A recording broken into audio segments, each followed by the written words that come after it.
Hey everyone, welcome back. I'm really sorry for the longer wait between videos recently. I've been waiting for my backlog of cards to get here in the mail to do a longer putting away video and also a haul video that I have.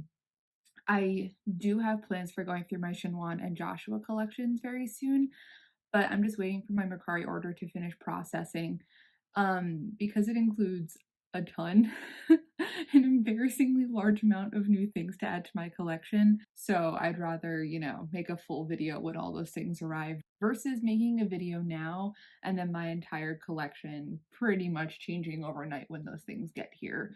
And it's also currently Golden Week in Japan, so sellers and the people working at Nyokyo's facilities are busy spending time with family and friends, so it's going to be taking a couple weeks longer to get here. However, I have a really important video and a thing that I'm very passionate about to talk to with you today. It's a different sort of video. However, if you are watching my videos and any other kind of K-pop collector videos on YouTube, you are probably a collector yourself. And I know that a lot of people who are getting into collecting via K-pop maybe don't have the kind of resources and knowledge that someone who has been collecting different kinds of media and mediums for a long time might have, and share some of that information with you. And this is all going to be about how to protect your K-pop collection, how to protect your investment in your K-pop collection. I'm also going to be talking about things for photo card and album inclusion protection, storage methods, and why you should protect your collection. So first and foremost, obviously, why you should protect your collection. Because it is an investment. I think we are all pretty well aware how expensive K-pop goods are, especially when you don't live in Korea and are getting goods imported. And whether that means buying it from a buying service or just getting things shipped from K-Town for You or Yes24, or even just going to your local shop and seeing how much more expensive albums are in person in those stores versus going on K-Town for You and seeing that an album is $15 versus the 24 or 25 that your local shop is going to charge. And that is because of shipping fees, EMS fees, yada yada yada. So it is not a cheap collection to get into. I'm coming from the perspective of someone who has been collecting multiple different kinds of things for a very long time. So in my previous videos, I've mentioned that I love video games and I also collect comic books, and that's kind of where my perspective is coming from.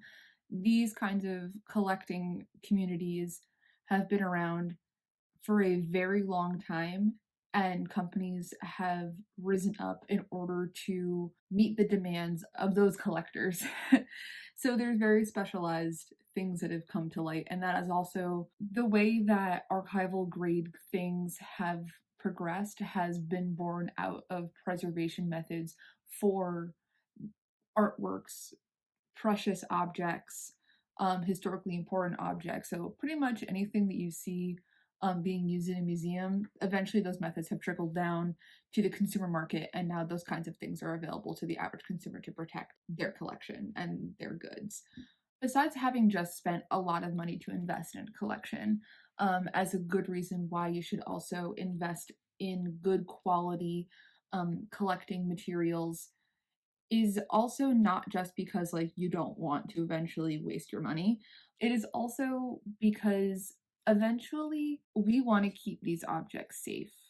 Preservation and conservation and archiving is really important to me personally, and it's also important to a lot of people. Not even just using the museum example. I work in the video game industry. I write, and when I went to college, I was an art history major. So that the intersection of art history and museums and video game history has intersected perfectly for me to kind of give me a broader understanding of why it's so important to collect things that that may seem too nerdy or not important enough to preserve, because so much video game history has been lost because of people not realizing the value of protecting objects like video games.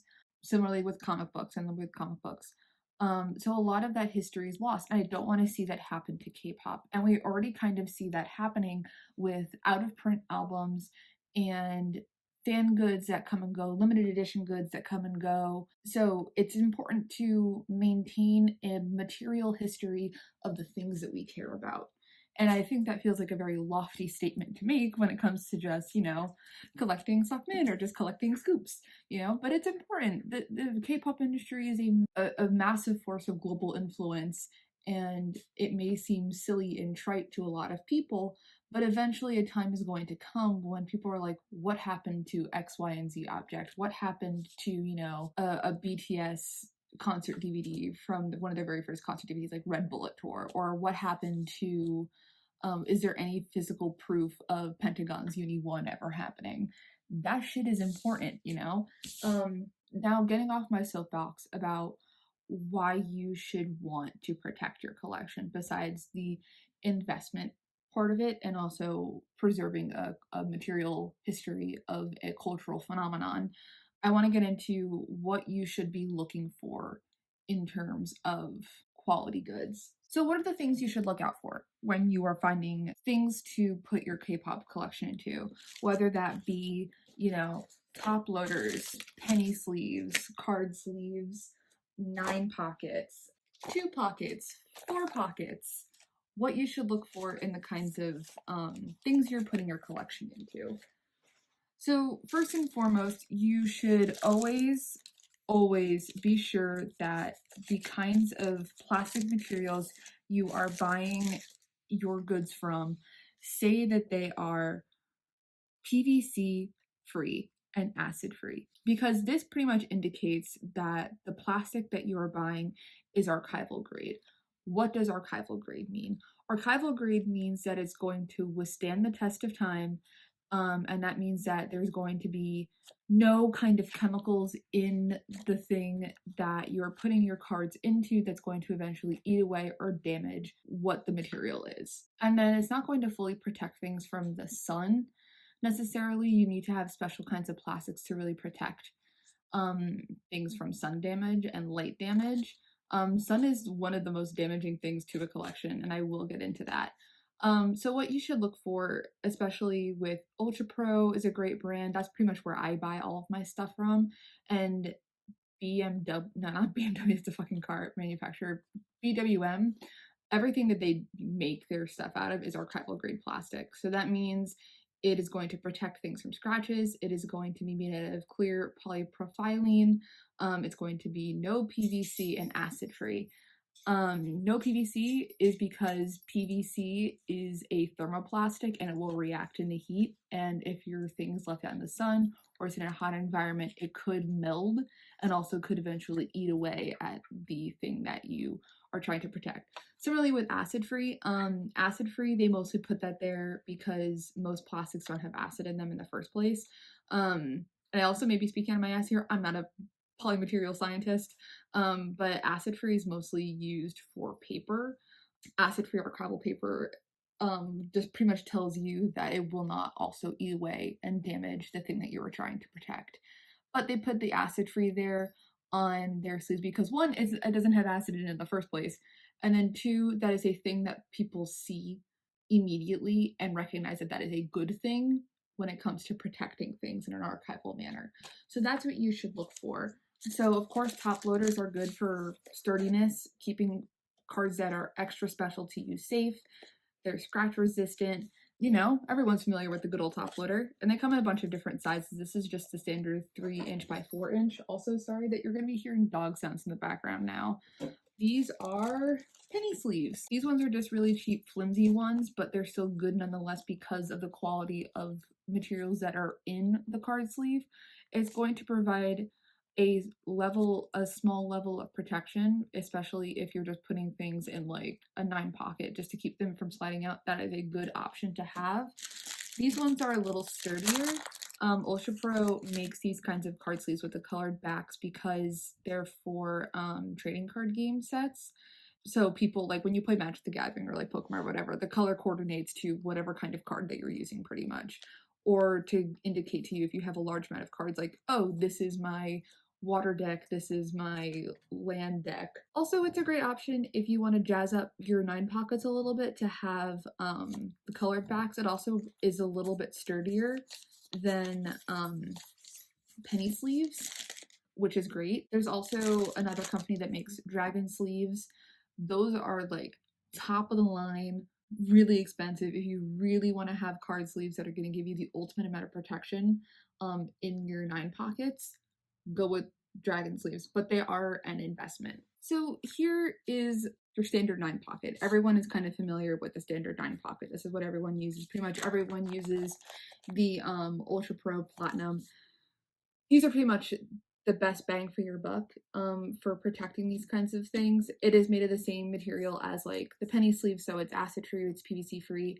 It is going to protect your collection from normal wear and tear and any sort of like weird chemical eating away at anything. However, sun damage is an issue with any sort of kind of plastic that is not specifically designed for sun protection. So to give you an example of plastic that wasn't as good quality as we have now is with these 9 pockets that I have of Pokemon cards from when I was a kid. As you can see, the cards in them are safe and sound.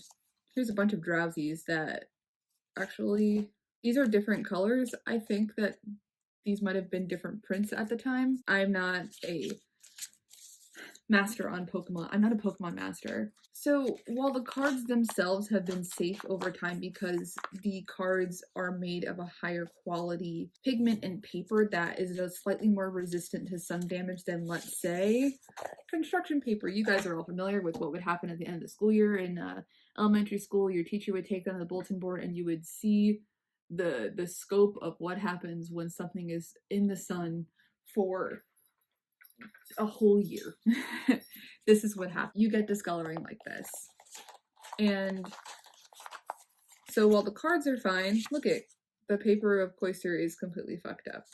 So this is also my brother being a dumbass 9-year-old and not protecting his collection appropriately because he was 9 and didn't know any better. There's no indication of what kind of plastic this was when he initially started collecting, putting things in 9 pockets.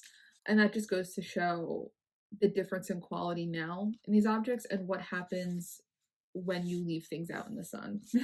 So the cards are mostly fine, but then you see a lower quality piece of paper get sun damaged. As I mentioned, Ultra Pro doesn't just make 9 pockets, they also make 4 pockets, they make 2 pockets, and they also make 3 pockets, but those are just the kinds that I currently have for my collection. They also make things like 15 pockets, they make 12 pockets. They make any sort of material under the sun to protect your stuff. And it's all made of the same exact, no PVC, no acid-free paper. So that is to say, don't go with a no-name brand that you see on Amazon that doesn't list the kinds of ingredients in their plastic and what the benefits of them are.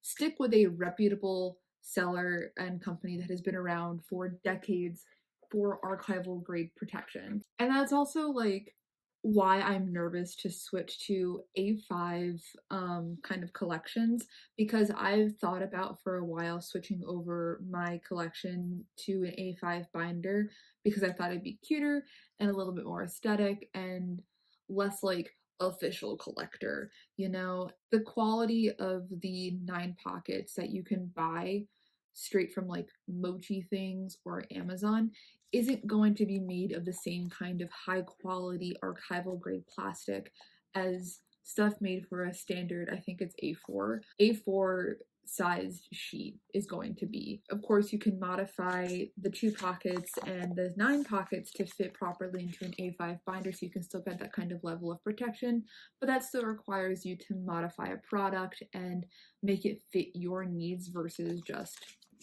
having it ready to go, you know? So let's say you have another piece of K-pop merchandise you want to protect, like a magazine or a photo book, and they're small enough to fit into an 8x10 or an 11x15 size thing. Ultra Pro and a couple other of these companies also make things to protect magazines and why is there schmutz on there? To protect magazines and to protect comic books. So comic books are a standard size, so they specifically sell like modern comic book bags and boards, which is what the nomenclature is. And they also have like Silver Age sized comic book stuff because the comic books were a different size during the Silver Age.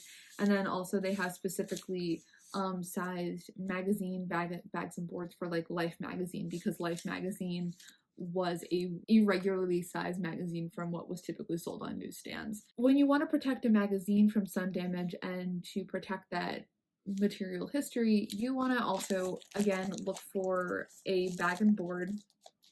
Bags like this are mostly going to be made out of mylar. Mylar bags are really good for, you know, your standard level of protection, not against the sun, but it's non-PVC and non-acid free. But also specifically, you want to be sure to get the right quality board to pin the back. You don't want to put just any old cardboard, any old paper in the back of either a photo card in the sleeve with it, or even with just with a magazine. The kind of paper quality is also just as important as the kind of plastic that you're using. So you want to look for an acid-free paper that's typically treated or coated with a different kind of finish to really protect both things. And these bags and boards can be reused over and over and over again. I know I certainly have, like, here is the board. It's just plain white. Most of these things are going to be plain white. Yet again, acid-free. It's stiff enough that there's some flexibility to it, but it's strong enough that it'll prevent any sort of major tearing, creasing, or ripping. I've mentioned sun damage a couple times now with both other kinds of collections and other kinds of K-pop goods. So when you go into a museum, you will notice that there's not a ton of sunlight once you get into the deeper parts of museums. And that is for a very specific reason, because sun is one of the most damaging forces on Earth. So, like I showed in the Ultra Pro things on my brother's Pokemon cards, that construction paper got fucked up because there was sun damage. Because the sun's UV rays are very harmful. Not to say that they're not important for things like photosynthesis for plants and how our bodies process vitamin D, but you still need a level of protection. You go out in the sun, you wear sunscreen because it's UV protection. You buy a pair of sunglasses or a pair of normal glasses that says it has UV protection because it's protecting you against damage from the sun rays. The same thing applies to material goods. If you've ever noticed that you have a piece of furniture in your house that has been sitting there for a decade, maybe more, and the back of the couch is a slightly lighter color than the rest of the couch because it's in the sunlight, that's sun damage, that's fading damage. That is a really important thing to protect against when it comes to, back to my museum point. Art isn't typically in the sunlight because they need to protect against UV rays. And if a piece of art is in direct sunlight in a museum, those museum windows are almost assuredly treated with UV protection and really high quality UV protection that is out of the scope of a normal consumer's budget to protect against sun damage. And so, like, what happens when an object gets sun damage, right? So let me show you a really extreme example that I have. So this is a Super Nintendo. So what happens if an object is left out in the sun? Something like this happens. Discoloration, yellowing. So what the Super Nintendo is supposed to look like is this light gray right here. Mine is yellow. That yellowing is because of a chemical reaction within the game shell case's composition reacting weirdly with the sun. So it created this kind of yellowing. It's supposed to be this gray. It turned into this yellow because it was exposed to the sun. Now, I'm not going to get into the video game shit about this because you are a person who cares about K-pop and not about video games. This is what happens when you leave shit out in the sun and you don't know how it's going to react. And people, when this came out, people didn't know that the plastic was going to do this in suns. They didn't know that. So this only became a thing, I think 10 years, maybe 5 years into the product launch, of people noticing this yellowing process. And then eventually video game companies became pretty good at figuring out what kind of plastics don't change in sunlight. Same thing goes for quality of plastic and quality of paper.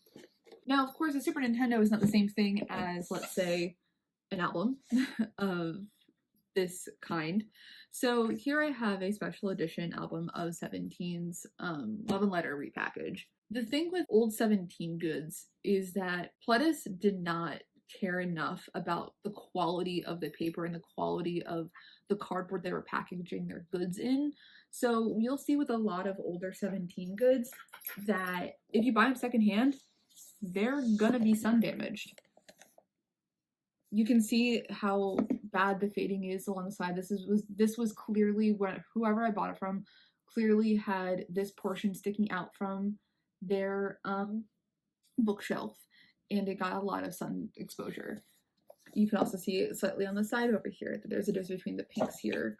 This also clearly got some sort of sun exposure at one amount of time, and also the back also got sun exposure. And that is not to say anything bad about the person who previously owned this. People just didn't know the kind of quality that this was made with until it was too late. Also, I forgot to mention that a really important thing about sun damage is that it is irreversible, unless it's very specific cases of like certain kinds of plastics and other materials. But for the most part, with fabrics and papers and paint, when the damage is done, the damage is done, and there's no reversing the process. So that's why I want to implore you that when you have a new item and you don't know the quality of the paper, the quality of plastic you get, that you err on the side of caution to prevent any sun damage from happening, because once the damage is done, it's done. And similarly with like when it comes to buying secondhand goods that happened to be sun damaged because people just didn't know, to put the extra effort forward in order to keep protecting those goods from any further damage. Okay, back to the video. So same thing with the normal Love and Letter. You can see that the pink has kind of faded a little bit. That the white is almost indistinguishable from the pink text on the pink background because of sun damage exposure. And then same kind of deal with Boys B. Boys B is also kind of a little bit faded and warped because of sunlight exposure. And we only know that because someone was unlucky enough to find out that the early printed 17 products could not withstand sun damage. And it doesn't help that the colors on here were already pastel. Pastel is notorious for fading in sunlight and fading harshly and quickly, which doesn't help. But that also just goes to show how important it is to preserve and properly protect these goods. These albums are hard to find now. You can't buy them new anymore unless you're a lucky duck and find someplace that never sold out of their 17 stock. If you're a new 17 fan, an older 17 fan that never got around to buying all the albums, you are going to be buying secondhand. Again, because people didn't know the level of sun damage that was going to happen with these older albums, almost all of them are damaged. And that's really sad to see because Pledis, I don't respect them enough to pronounce their company name properly, didn't care, it doesn't care to reprint old albums. So all we have now are the out of print, what was initially print, no, print is not a word, what was initially printed, and that's it. That's all there is that is out in the world. And a lot of it is damaged and a lot of it hasn't been taken care of properly because people thought these were going to be evergreen objects that would always be available and always be able to acquire. That is clearly not the case. I don't fault whoever I purchased these albums from for the sun damage that occurred because they had no way of knowing. And that's why I wanted to make this video, because I think it's really important to preserve, material history of pop culture, stuff that's important. Like, pop culture is just as important as a painting sometimes. Like, Dorothy's ruby red shoes are in the American History Museum in the Smithsonian in Washington, D.C., because that is considered a proper cultural cornerstone.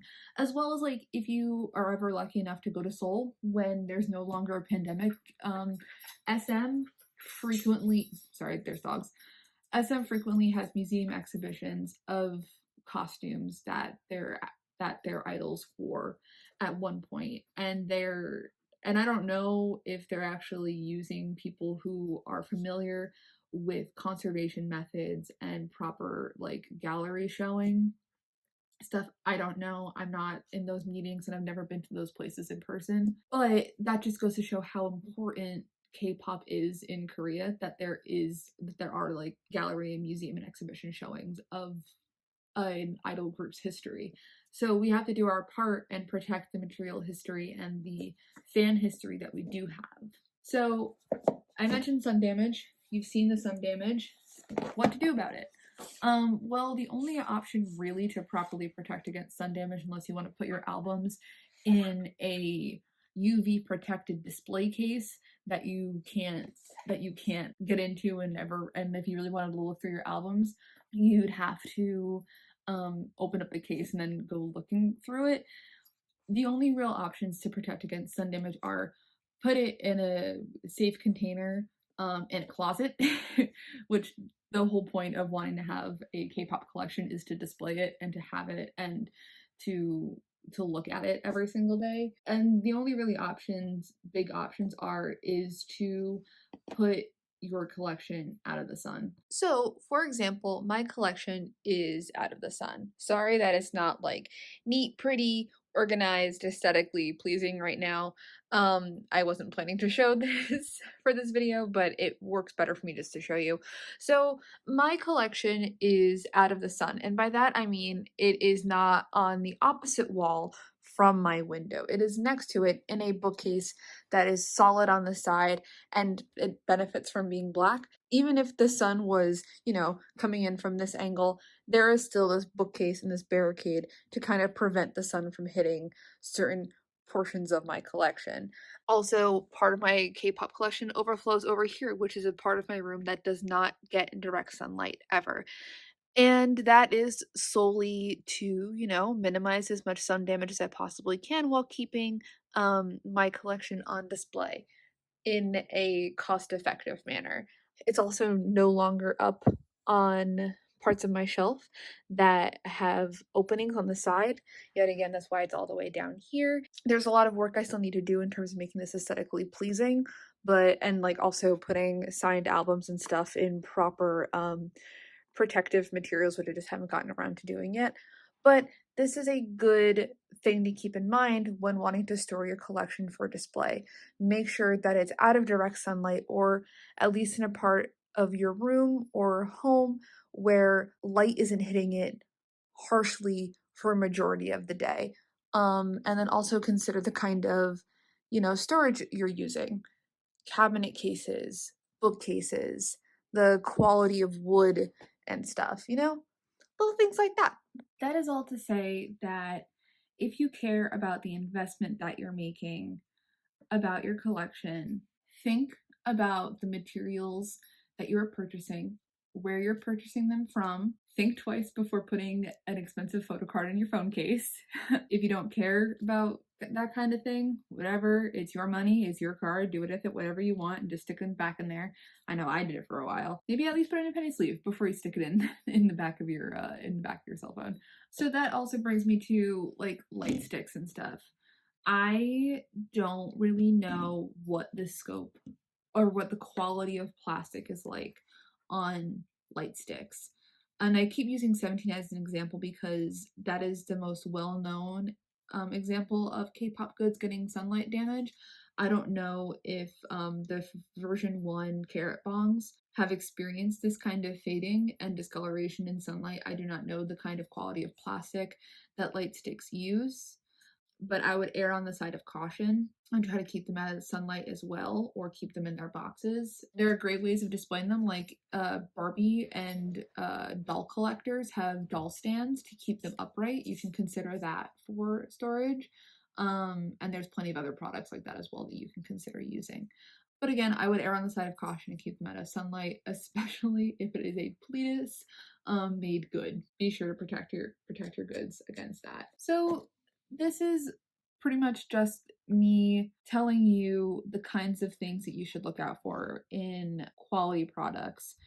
Where can you buy Ultra Pro goods? You can buy from their website. There's a direct link to buy from their website. Try not to buy from Amazon. This is me also telling you again to purchase from your local comic book store and local hobby shop. Also, the people who work there are going to have a great amount of knowledge and a great amount of resources on what you can do to protect your collection. It is a no judgment zone for what kinds of things you're collecting because they've seen everything under the sun of shit that people collect. Like people collect tobacco labels. Like they're fine to help you. Don't be afraid to ask questions when it comes to purchasing or inquiring about the best kinds of brands and companies to buy from. Like I said, I really like Ultra Pro. They're kind of the gold standard for consumer grade archival wear. Think twice about how you want to collect. I'm mostly saying this because a lot of younger people are getting into collecting K-pop now, and they may not know what goes into properly collecting a material good that has monetary value attached to it. And by monetary value attached to that, I mean resale value and a secondhand market that ebbs and flows and works in conjunction with what's going on in the K-pop industry and what things have value and what things don't have value, and it changes over time. Just like how there's Pokemon cards that are worthless and there's Pokemon cards that are expensive. There are video games that are worthless, there's video games that are worth thousands. That's just how this shit works. And so there's a lot of younger people who are starting to collect, and as I showed you with my brother's Pokemon cards, he had an idea of what collecting looked like, but because he was a kid, he didn't really know the full scope of what to do to collect. And when I first started collecting comic books, they were in a pile. They had no level of protection in that. And then the more and more I got into comic books and was realizing the full scope of what goes into collecting comic books and what value is attached to certain things, I suddenly became very more protective of the kinds of things that I was collecting. So all of my comic books are bagged, board, put in a longboard cardboard box, and it's sitting in the back of my closet. That's mostly because I stopped reading comic books on the regular, but also because that is the best way to protect my investment of those comic books. Like I've got some really expensive comic books back there. And that's also why my Super Nintendo is not out in my living room. It is not on display. Same thing with my PS2, same thing with my PS1. If I want to play those consoles, they come out for a limited time only and they go back in the bin in my closet to keep them safe and sound to prevent them from any more damage that could occur. So yeah, if you don't want to go nutty cuckoo with collecting shit, don't don't you don't have to take any of my advice. But if you want to have this have longevity, and then also if you get out of K-pop, if you escape, if you escape K-pop, that your goods are still in a quality, protected environment that ups their resale value if you escape K-pop. If you have any more questions about, what it goes into collecting in terms of materials and how to do that, I am happy to answer any questions that you may have. I am not a material scientist. I only know from my own personal experience in this and what limited knowledge I have from when I worked in a gallery and from when I was studying art history. So if you watched all of this, thank you so much. I hope this helped you out in terms of your collection, and maybe inspire you to, put a little bit more effort into your collection. If you have any comments, please leave them down for me below. Thank you so much for watching, and I will see you all later.